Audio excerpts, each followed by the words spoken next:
I was saying, it was not it's not make believe. It's simple. It's not fucking rocket science. It was simple shit. If you in this city and you saying like what you just said that it wouldn't be no Drake without Houston. It wouldn't be no Drake without Houston. Okay, so at the time, why did Drake not? And still to this day, why did Drake not have no bunch of records with Houston artists? You didn't doing that with Atlanta.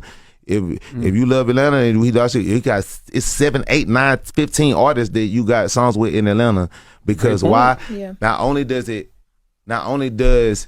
know that the city of Atlanta was gonna look at you weird for not doing that, look at you and feel a certain type of way by you not making those songs and making those moments with that city, but you knew that it was also beneficial for you as an artist to make music with these songs because the leveling of stardom and momentum, it feeds each other versus you feel that I'm just the A-side artist that's lifting up this musician. But as far as the city of Houston, you looking at it for the market share.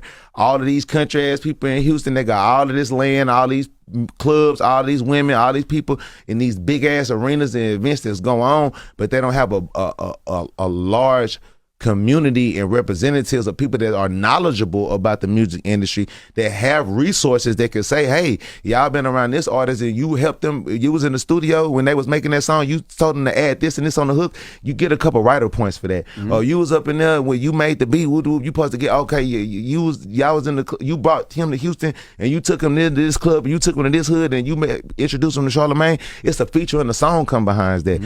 In every other city, it's a long list. California, it's a long list of artists from the Bay all the way to LA. They got Drake's songs with Drake. So how did Drake love Houston so much at that time and not have music with artists that you are uplifting from this community? Fuck me, I don't care. It's bigger than me.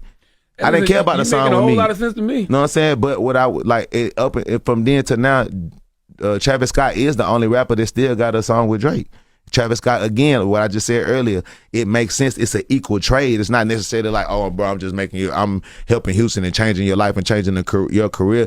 And it's bigger than just saying, oh, well, person wants the Drake stimulus package. Bro, fuck all of that. It's about fair exchange in business.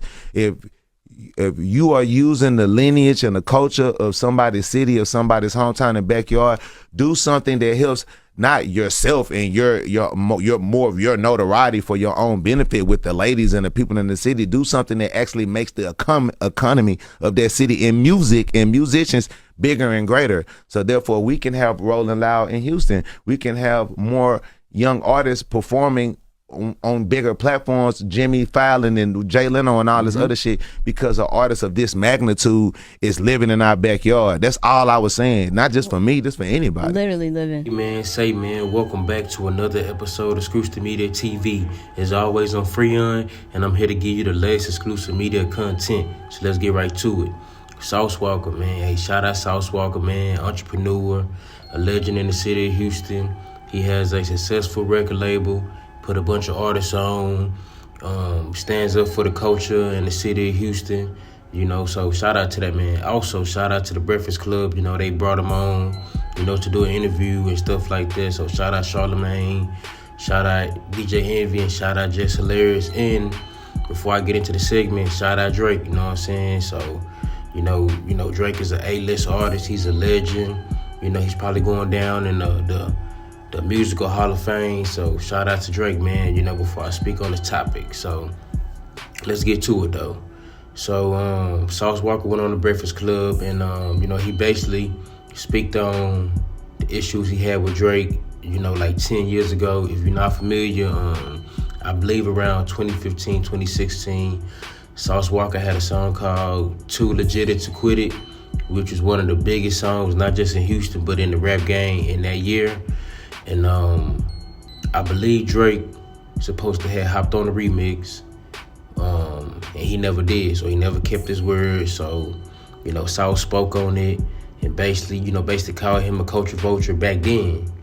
So he essentially, I believe him and Drake, worked it out, talked it out, whatever they did, But he went on Breakfast Club and essentially, spoke on why he had an issue with Drake. And he basically said, when he go to Atlanta, when he go to Cali, when he go to Florida, he go to these other states and cities and tap in with the coaches in those cities, he don't mind getting those artists on the song and, helping his reach go even further, helping his career, continue to extend. But when it comes to Houston, he says he loves Houston, and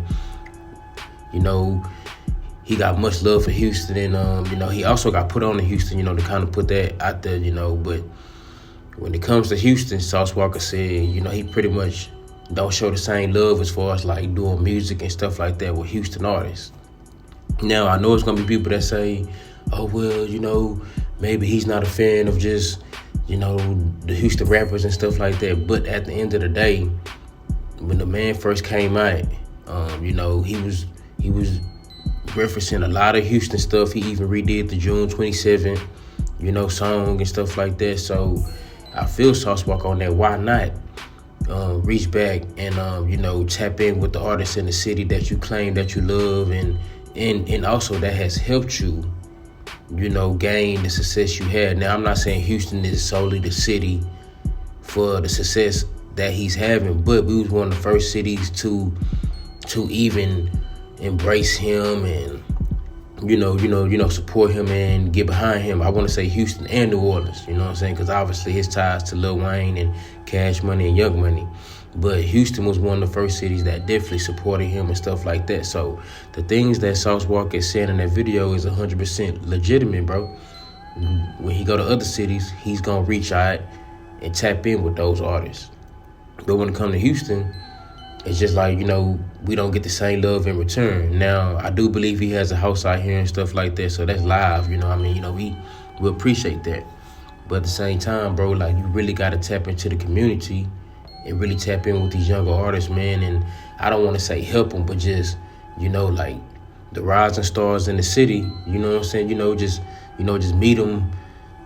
Just meet them at a point to where, it can help your career and help their career even more as well. Now, I do want to say that song Drake did with Lil Wayne, that Hell Yeah Effing Right song, that song, the beat is originally the Swangin' and Bangin' beat, the original Swangin' and Bangin' from the Ocean of Funk album, which was produced by Sean Solo. Shout out Sean Solo, legendary Houston producer. If you don't know who it is, go tap in and check out his classics. Y'all heard his classics, but y'all probably didn't know he made those beats, but he made plenty of classics in the city of Houston. And shout out ESG, because, that's ESG song, Swangin' and Bangin', so shout out ESG as well. So he did reach back and get that beat from Sean Solo and stuff like that and made it right with him and all that type of stuff. So we appreciate that. But what else has he have done for the artists in the city of Houston? Yeah, he has a song with Travis Scott, but Travis Scott is kind of damn near on the same level as him. So it's like, damn, man. So I do feel Sauce Walka on that, man. So I do feel like he don't owe nobody nothing. Let's make that clear. He don't owe nobody nothing. But at the same time, if you say you got love for a city, man, I feel like you should reach back. And I'm not saying put nobody on and sign people to your label, man. But, man, go look at the rising stars in the city, man. They say, man, you know what? I'm going to do a song with him. I'm going to give him a hook, you know what I'm saying? Or I'm going to let him open up for me, whatever. Because Drake got pulled like that to where he can take an artist and say, man, I want the artist to open up for me. So at the end of the day, I'm going to have to agree with Sauce on that, man.